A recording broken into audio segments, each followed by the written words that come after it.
I would ask this question because I can see here that you are an assessor as well as business turnaround expert. Can you just, I'm just curious, what does this position entail? What does your role entail? Oh, okay. So actually, I am why you see the business turnaround expert is because in the line of my career, I have had privileges of inheriting companies that are having issues, companies that are looking forward towards growth. And then by the grace of God, we've been able to do a lot, and then most of those companies come up. So I get invited when I have the time to either consult or work full time in some cases on projects that seek to help businesses recover or businesses to set the right kind of standard systems that they need to run. That's why the business turnaround expert. And then the assessor just simply means that I get invited because of a little bit of my HR background to help companies recruit. All So when right, they are Mr. assessing me, Adeyeye, you would have to maybe move backwards a bit so the camera can capture your full figure. Okay, that's much better. Like this. Amazing. Thank you so much. So now let's speak to financial planning and analysis. How important is is planning, to assess assets management by SMEs? What do you think, what strategies should SMEs have in place to ensure that, they have their financial analysis put together? What would you advise them to do as an expert in this field? Okay, so I think we can look at it first from how effectively SMEs should be managed. So one of the aspects of asset management, there are two types of assets that can zero down on the tangible and the intangible. Of course, we know the tangible assets are machines, equipment, and all of that. The intangible assets have to do with probably the internal processes, how you budget yourself, how you manage yourself. Now, if we relate that with what we currently have here, a lot of SMEs run their businesses by the day. They run their businesses without a proper financial outlay. One of the things that the honesty that you can bring to a starting business is to know the amount you are investing in it, and then do a spreadsheet, do spread out your financials, what expected profits you are able to make, and then when you are going to break even, when you are going to expand, when you are going to replace some of your machines, when you are going to do a lot of things that is always in the financial outlay. Now that is missing. In insurance also is equally missing in most of our SMEs because we don't have a culture for all of that. Tony Elimelu just gave an analysis a few weeks ago about how we just don't take insurance seriously, and we're a growing economy. Things happen by the day, unforeseen, and all of that. So SMEs and their SMEs must begin first and foremost to look at. If you just look at the debt of most SMEs, the bottom line of it is that their financial records were poorly handled. Even when the banks failed, what happened in the failure of the banks, even though they are not in the category of SMEs, you will trace the failure of some of these businesses to improper financial documentation and projections.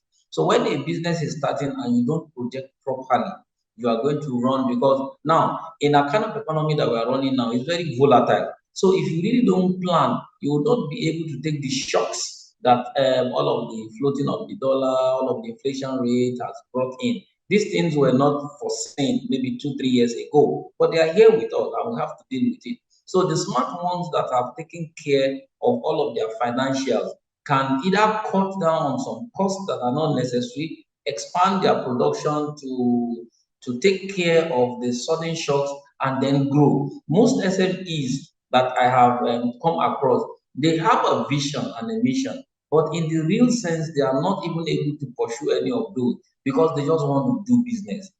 That is one part of it. The other part is the government involvement in all of these things. Thank God that there's a tax reform that is going on now. you will just be so shocked how much people have to pay from the local council to the state to the there's so much taxation for businesses that are relatively very small. Businesses that, in my own opinion, government should even exempt so that they can grow. There should be a threshold. There should be a ceiling where you reach before you can begin to take some form of taxation. Now, if you don't plan your financials and you don't take in all of these stagnations, you won't be able to know if from the beginning you're already running your business at a loss. Machines are going to depreciate. When will they depreciate? When will you change the parts? When will you replace them? All of these have to come in for SMEs to make good planning and growth trajectory for themselves. Yeah. All right. Still speaking on financial planning and analysis, what are the specific strategies? Because you just said it is very important that they do, they have financial planning and strategies in place. What are the exact specific strategies you would advise someone starting out or SMEs generally in Nigeria, to actually put in place? What are the exact strategies? I want to know the exact ones so that people can, have that understanding. Okay, so this is it for me. First and foremost, there are so many asset management consultants, and they are not as expensive as people think they are. You can approach one of them to really advise you in the sector that you are investing. First, you must understand the sector you are investing. Know the people you are competing against. If you are investing, if you are starting an SME in a sector that is already saturated, you are going into a place where you have to struggle for customers, you have to, but in drawing it down to specific. One, first and foremost, have your budget plan. If you draw up a budget plan, this is how much I am using to start up this business. This is how much I'm going to use for machines. This is how much I'm going to use for securing my space. This is how much I'm going to pay myself and whatever number of staff I will be carrying on as salaries. Now, when you have done a part of this, you will now be able to say, what level of output, profit do we need to make to sustain this figure? Because at that point, you will have a figure, you have a number. So you already see that you need to produce XYZ quantity of whatever you're setting out to produce to be able to return on this investment. Now, you might not be able to start making profit. It's possible, but the truth is that most times you have to be honest enough to say, okay, if we continue at this rate, we are investing 10 million in this business, but we're not able to make more than, say, 200,000, 300,000 profit after tax. So we will need to keep running at this stage for 3 years before we break even, and then we'll start to climb. Then we can do a little bit of expansion. So first and foremost, you must identify your business, know your competitors, know where to site your business, know the cost of equipment and your overhead costs, then have a running budget to follow through on this. When all of that is done, you can begin to track your assets, document them, you can begin to regularly maintain, you can choose to invest in technology, you can do all of that. But first and foremost, you must be very clear about what you want to do and what capacities you have, and then have a budget that will run that. Yes, now for the picture that is on the screen, those kind of businesses, yes, they are small businesses, but they can grow. And we have seen growth in some of these areas. People start off with probably plantain, and then because they got help, they are able to start running plantain chips. Okay, I don't know if you can still hear fashion, me. let me talk a little bit about fashion. We are talking on asset management for small and medium-sized enterprises in the banking and financial sector, and that is the topic we are addressing today. And our guest joining us virtually is Adebisi Adeyeye, and is still with us. I don't know if you can hear me now. Mr. Adeyeye, can you hear me? Yes, I can hear you. I can hear you. I hear you very clearly. Okay. I wanted you to finish your train of thought before. I think there was a little bit of network glitch right there. So you spoke on government involvement in SMEs and all of that. What do you think the government can do differently? Because we know that SMEs are like, in fact, they are very, very crucial to economic growth as we speak now. They make up a very large fraction of our GDP. So what do you think the government can do differently to encourage small and medium-scale enterprises here in Nigeria? So this is it for me. I think government is they are a little bit elaborate about these things. And then because they are a little bit elaborate, shows that they might not have a clear understanding of, or they deliberately deny themselves the understandings that happen if you talk of small, medium enterprises. Now let me talk about the fashion industries. I have seen government in different places train tailors if they really train them, and then they line them up in some school fields, and then they give them one sewing machine and maybe something else, and then in their mind they have empowered these people. But you know what they've done? They've only created more problems. And I'll tell you why. Most of these guys that you give these machines to, at times they give them industrial machine. How are they going to power these machines? How are they going to rent shops? At times they give them startup kit and maybe 100,000 naira. We all know how much shops cost. And the moment you open a shop, for instance, you are going to start paying all the taxes involved. Now, the best approach to this, let me even tell you what some of them do. The moment you give them, they take those machines, they sell them, and then they go and buy Okada or something that can give them daily money. Because somebody who is starting up. But the truth of the matter is, if you really want to grow SMEs, you must use the cooperative approach.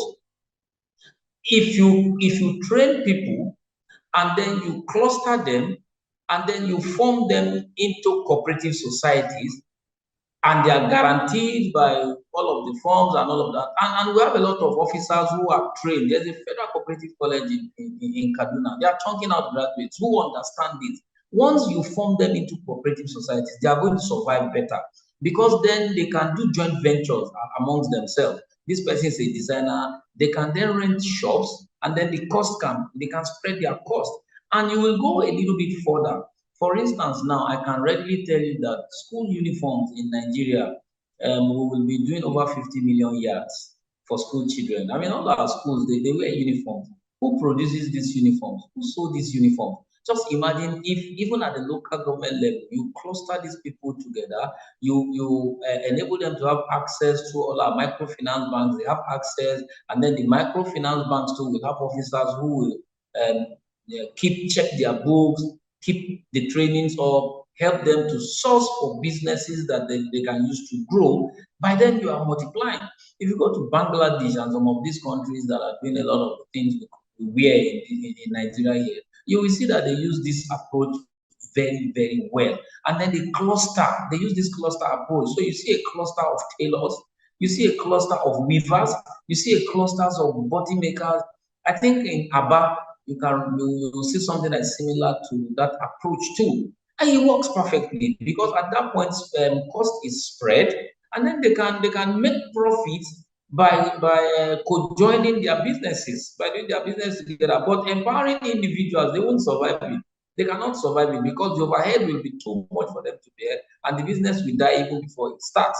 So government needs to come and reappraise their approach and then come closer to the people, maybe through the local government authorities or a ministry that can really come close to the people, bring them together as a group, form cooperative society, help them to access funds, keep the trainings up, and above all, help them in the areas of business development so that you can help them go to market until they are able to sustain themselves in the market. My opinion. Very much for that opinion. And now let us touch a little bit on risk management. You've already said a little on it already, but let's go in depth now. What are the potential risks SMEs face in a country, in a developing country like Nigeria? And what do you think? What would you advise should be done to mitigate this risk? Okay, so one of the first risks that you can readily see among them is debt. there's a lot. Some of them access loans, some of them borrow money to do these things, and then because of all of some of these factors we have discussed, they are not able to pay back. So first, there's a risk of capital. There's another risk of equipment because insurance is we don't take insurance seriously, and it's necessary. You can insure your business against theft, both intellectual and even property. You can insure against fire and all of it. So they still take this kind of risk by not going a little bit further. You don't really blame them. It all boils down to how do I put it now? It all boils down to the caprices within which they can play with resources and fund. Another risk is going into the wrong business. You go into a business that's saturated, or you go into a business where the big players have captured the market, you are most likely not going to survive. And another risk too that we have discussed, but I can bring back, is not planning yourself, not having a proper book of record. Because what it means is, just imagine that you are doing a business with 500,000 a couple of years ago, maybe 1 year down, 1 year ago. What was the inflation rate? Now inflation rate have come, costs have doubled, and the purchasing power or share of pocket of the average Nigeria is under pressure. So what does he do? He needs to cut down on the things he's consuming or the things he needs, and then this will trickle down to businesses too. So this equally a risk, and then there's a risk of not banking your money. A lot of some of these SMEs just bring in money and they don't, they don't bank it. I think, you see, banking helps a lot because it enables you to have a picture of how you spend your money. So you can call up a statement for 1 week, 2 week, and then you can see some of the costs that are not necessary that you have actually subconsciously expanded. You've highlighted the risk. Now, can you give us all strategies SMEs should adopt in order to ensure that they don't become victims of this risk, given the challenges and limitations in different, industries? So, I mean, first and foremost, SMEs should look at how they can synergize. There's need for synergy. SMEs must look at how they can bring resources together, talk to themselves. I mean, for the very small ones that are struggling, talk to themselves, form themselves into cooperative societies, and then get an expert that will help them if they don't have that capacity. That will help them with their budget planning, asset management, and all of this. That will help them to start, and that will help them to be able to grow at a reasonable pace. So there's somebody that is guiding the business. Secondly, at times it is better to start small than to start big in an undefined market. How do I mean? For an SMEs, if you want to go to market, if you have done your study very well, it's better for you to start gradually, grow your customer base, maintain them, begin to expand. And by expanding your customer base, naturally pressure will now will force you to expand your business. So you don't come into the market and then you spend so much and then you are struggling to enter or capture the market. But above all, I just advise that SMEs should come together. We have to decisively help them to come together, form clusters, and spread the cost of running their business above board. And still on technological involvement or integration into the productivity of SMEs, what would you say about that? And what are the specific technological tools or platforms you think would be beneficial to SMEs? Oh, I think the social media as a platform has really done so well for some very smart business owners because it's a global space and it costs very little. So a lot of them that are smart have used some of the platforms, the Instagram, all of those other platforms to engage audiences, get customers on board, and do a lot, so much in terms of customer acquisition, even in terms of sales, and even getting your products to the customer now has been made very easy by all of the delivery outfits that have sprung up all over the country and globally. And so there's no boundaries now, which means you can really start up as an SME and then grow your customer base. Although there are tools like the CRM tool, the customer relationship management tools, there are apps that you can really use to coordinate your customers. You can use it to keep a relationship with them. You can use it to get new products. You can wish them happy birthdays. You know, you can just keep them close to you and run your business. And then, so technology is the way to go. That's the truth. Even within the most various industries now, equipments are being replaced by simpler ones, which means that it's just easy that, for instance, if you want to build a textile now, nobody's going to build the kind of mighty kind of textiles that you have, looming machine here, there. No, no, no. It has already been disintegrated. So you can just take a sector down the value chain, and then you sit right there. Maybe you are very creative. So you just do designs, and then you get an interject machine or either or you your designs. You print this kind of design, get them registered, and then you use your market, you do your business. So technology will really help. This SRM, the social media, and all these other apps that in businesses are really good to help SMEs grow their business. All right. Now, still talking on technological involvement, what would you say? Because there are some, just like social media, like you rightly said, posting your business on the social space and all of that.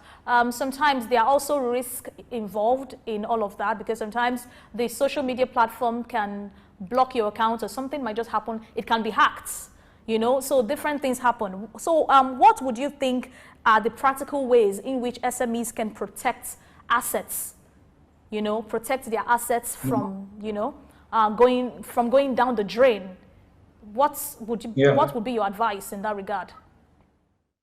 So there are so many layers of registrations that you do when you're starting up a business, from your business registration, your business premise registration, your product registration for intellectual protection and all of that. Yes, social media can really just become can it has its own risk.